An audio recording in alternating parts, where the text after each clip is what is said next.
dafa am lu Baye wax ci Sénégal fa Sénégal ya wi taxta zilli Muhammadin Baye mu ne Sénégal ci ron Muhammad lay nekk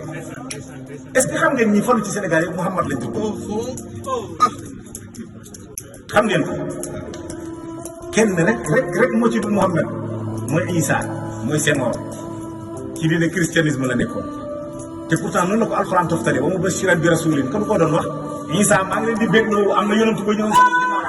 nu mu tudd mu ngi tudd Ahmad gis nga bi Senghor demee ku ci topp Abdou Diouf Abdou Muhammad la subhaanallazi asra bi abdihi Abdou Diouf bi mu demee ku ci topp Abdoulaye Wade Abdou la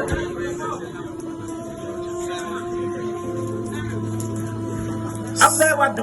bi mu demee ku ci topp Mouhamad Makki Mouhamad la tudd Makki mooy le Mekkuwaa comme ni ñu waxee Mbuuruwaa Kaolackuwaa Mekkuwaa mooy Makki Mouhamad Makki yonent bi lañ ci doon Mouhamad Makki yu léegi après Mouhamad Makki yu ku ci topp Mouhamad Bachir